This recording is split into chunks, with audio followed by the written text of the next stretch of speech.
Breaking news. మనం ఇక్కడ ప్రభుత్వ హాస్పిటల్ దగ్గర ఉన్నాము. ఇక్కడ ఒక వ్యక్తి తన బెస్ట్ ఫ్రెండ్ ఆయన తల పగలగొట్టాడు. అసలు ఎందుకు పగలగొట్టాడు అండ్ అలానే వాళ్ళ వైఫ్ ఎక్కి ఎక్కి ఏడుస్తుంది, ఎందుకు బాధపడుతుంది అనేది తెలుసుకుందాం.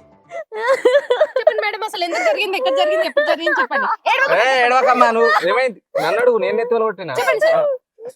పెడుతున్నావు మా చూసి పెట్టినావు. ఏమైందంటే నా ఫ్రెండ్ వాళ్ళ భార్య తెలుసు కదా నువ్వు ఎవరమ్మా. మీ ఫ్రెండ్ వాళ్ళ భార్య. అయితే ఏమైందంటే నా ఫ్రెండ్ ఆడు నేను అప్పుడప్పుడు సినిమాలకి గిమ్మలకు పోతుంటా అని పిలుస్తా, ఆడు రాడు. మళ్ళీ నేను ఒక్కని పోయినా అనుకో, ఏమైందిరా మీరు ఫ్రెండ్స్ అంతేరా మాతో వస్తావు అంటాడు. సరే అని ఫోన్ వదిలేసిన. మళ్ళీ తర్వాత నేను ట్రిప్కి పోయేటప్పుడు పిలిచినా లేదా నీకు కూడా ఈమె వద్దన్నది అనుకుంటా, ఆడు రాలేడు. మళ్ళీ నేను నువ్వు అనేంటావు, నాకు తెలియదా నువ్వు అనేంటావు అసలు దానివే. అయితే తర్వాత ట్రిప్కి నేను ఒక్కడిని వెళ్ళిపోయినా. ట్రిప్కి వెళ్ళి రాగానే అంతేరా మమ్మల్ని పిలుస్తావు ఒక్కని పోతావు అన్నాడు. ఎట్లా కొట్టకుండా ఉంటారు, అందుకే బీపీ లేచి రాయి తీసుకొని నెత్తి మీద కొట్టినా ఇట్లా నెత్తి మీద కొడతారు, కడుపులో కొట్టాలి. నేను ఆడనే కొడతా, దెబ్బ తెలియదు కొడితే.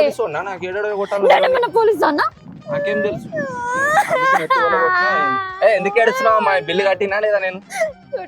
మరి ఇంకేం, ఇది ప్రభుత్వ హాస్పిటల్ అండి, ఇక్కడ అందరికీ నేను ఆటో బిల్ కట్టినా అని చెప్పని నీకు పోతుండే. ఆటో బిల్ కట్టినా నేను, ఆటో బిల్ కట్టినా. ఇప్పుడు పోయే టైంలో వద్దా, నువ్వు పోతావు?